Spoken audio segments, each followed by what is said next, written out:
2010 और 11 में जापान के कोस्ट पर ये मछलियाँ कई बार काफ़ी संख्या में पाई गई थी।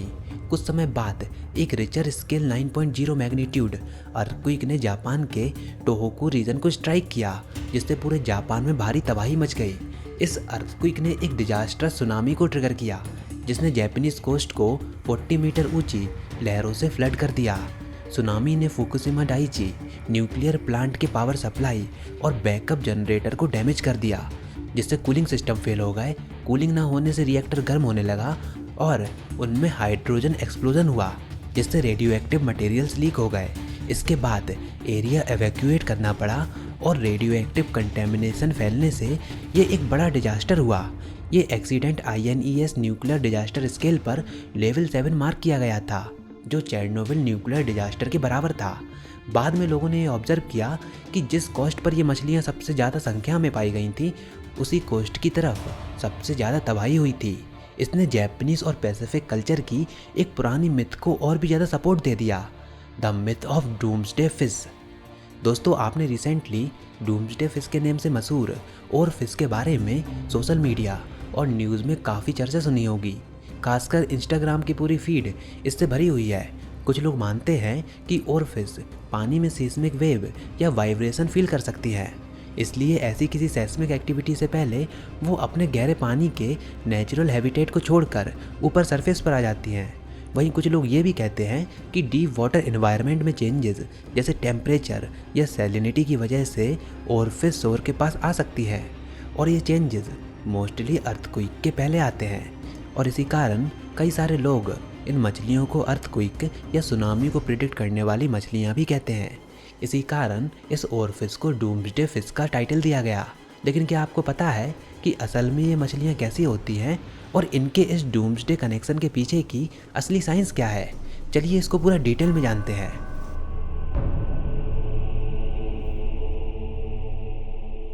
दोस्तों, ओरफिश एक बड़ी और बहुत लंबी फिश होती है जो रेगेलसाइड फैमिली से बिलोंग करती है। ये फिशेस टेम्परेट ओशियन जोन से लेके ट्रॉपिकल जोन्स तक पाई जाती हैं, लेकिन ये काफ़ी रेयर होती हैं। ओरफिश की 3 स्पीसीज होती है। इनमें से एक है जिसे जाइंट ओरफिश या रेगेलिकस ग्लिस्न कहते हैं। ये दुनिया की सबसे लंबी बोनी फिश होती है, जो लगभग 36 फीट तक लंबी और 272 किलोग्राम तक इसका वेट हो सकता है। जाइंट ओरफिश अपने लंबे सर्पेंटाइन शेप और प्रोमिनेंट रेड डोर्सल फिन की वजह से सी मॉन्स्टर और ड्रैगन की कहानियों का मेन इंस्पिरेशन हो सकती है।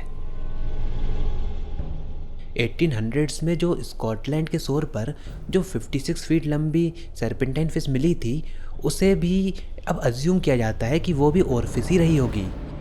ऐसी ही साइटनिंग से शायद लॉच नेस नेम के मॉन्स्टर की कहानी भी शुरू हुई होगी।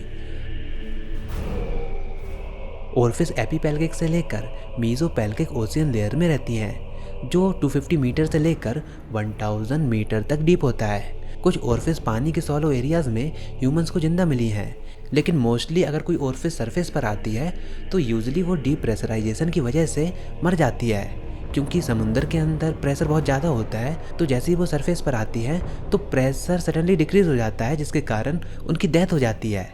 जहाँ ओरफिश रहती है वहाँ बहुत कम या बिल्कुल भी वाटर करंट नहीं होता, इसलिए इन मछलियों में कम मसल्स मास होता है और वो सॉलो टर्बुलेंट वाटर में सर्वाइव भी नहीं कर पाती। ज़्यादातर प्लैंक्टन्स और छोटी मछलियों को पानी से फिल्टर करके खाने वाली इन मछलियों का फेवरेट फूड जू प्लैंक्टन और क्रिल होते हैं, और ये मोस्टली अकेले रहना ही पसंद करती है। ओरफिश अपने टेल का यूज़ करते हुए एक स्वाइंग एंड एंडुलेटिंग मोशन में मूव करती हैं, जिससे वो मोस्टली वर्टिकल ड्रिफ्ट करती हैं गहरे ओशियन वाटर में। तो ये था ओरफिश का एक ब्रीफ डिस्क्रिप्शन। अब चलिए हम इनका कनेक्शन अर्थक्वेक्स और सुनामी के साथ देखते हैं। दोस्तों, ये 2011 का अर्थक्वेक इकलौता ऐसा इवेंट नहीं है जिसमें ओरफिश की साइटनिंग के बाद में कोई नेचुरल डिजास्टर आया हो। इससे पहले और बाद में भी ऐसे कई सारे इवेंट हुए हैं। 1960 में चाइल्ड में वेल्डिविया अर्थक्वेक से कुछ दिन पहले कई ओरफिश शोर पर मिली थी। इस मैग्नीट्यूड 9.4 टू 9.6 के अर्थक्वेक ने 1000 से 6000 लोगों की जान ली थी और 2 मिलियन लोगों को घर से बेघर कर दिया था।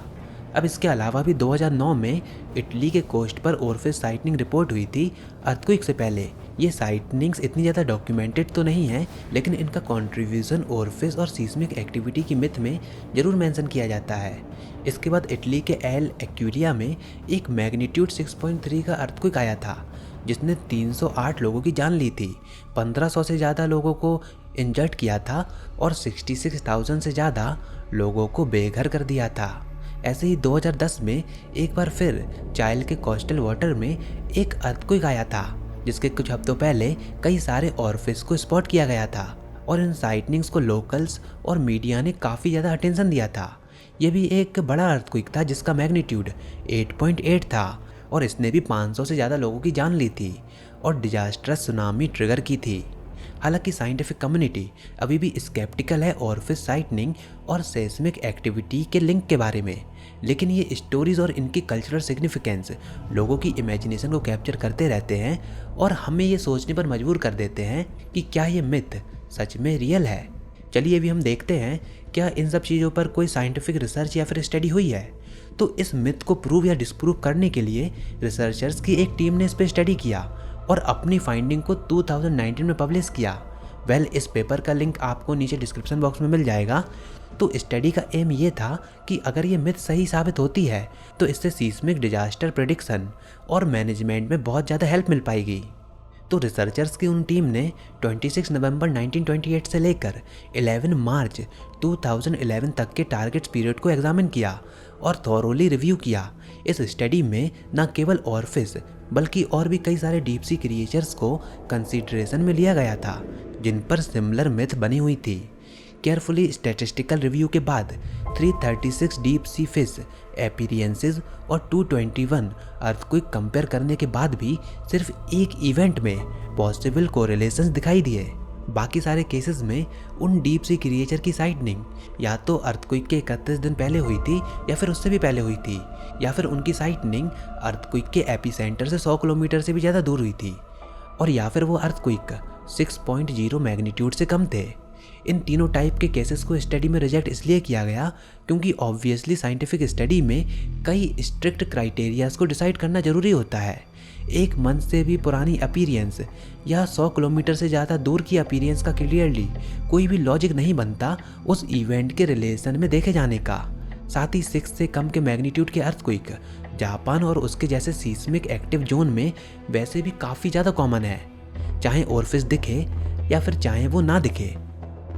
अब क्योंकि सिर्फ एक केस में कुछ रिलेशन दिखाई दिए जबकि सैंपल साइज बहुत लार्ज था, इसलिए इन डीप सी क्रिएचर अपीयरेंसेस और सीस्मिक डिजास्टर्स के बीच कोई डिटेक्टेबल एसोसिएशन कंफर्म नहीं हुआ। इसलिए रिसर्चर्स ने ये कंक्लूड किया कि deep sea fish appearances disaster detection के लिए बिल्कुल यूज़फुल नहीं है। और साथ ही जैपनीज फॉल्क जो कहता है कि डीप सी फिश अपीयरेंस किसी अर्थक्वेक के पहले होते हैं, वो टिपिकली एक इल्यूजन है, मतलब कि फॉल्स कोरिलेशन है। तो फिर अब ये सवाल उठता है कि क्यों डीप सी क्रिएचर्स हमको समुद्र में दिखाई देते हैं। तो इसके काफ़ी सारे रीजंस होते हैं। टर्टल्स, खासकर फीमेल टर्टल्स सैलो वाटर में आती हैं नेस्टिंग के लिए।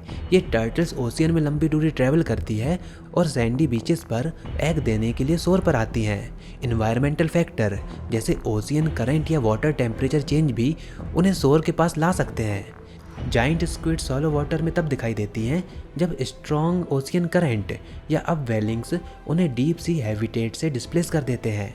ये powerful ocean current giant squids को शोर के पास ला सकते हैं। ऐसे ही deep sea angler fish environmental changes जैसे ऑक्सीजन लेवल या वाटर टेम्परेचर फ्लक्चुएशन की वजह से ऊपर आ सकते हैं। ये चेंजेस उनके डीप सी हैबिटेट को इनहॉस्पिटेबल बना देते हैं, जिससे उन्हें सरफेस पर मूव करना पड़ता है। इसी तरह हमारी डूम्सडे फिश यानी ऑरफिश अक्सर सरफेस पर इलनेस या फिर इंजरी की वजह से आती है। जब ये वीक या डिसोरिएंटेड हो जाती हैं तो ये सरफेस पर आ जाती हैं और इवेंचुअली मर जाती हैं। ज़्यादातर ऑरफिशेस जो कि सरफेस या बीच पर दिखाई देती हैं वो अपने लाइफ साइकिल के एकदम आखिरी फेज़ में होती हैं।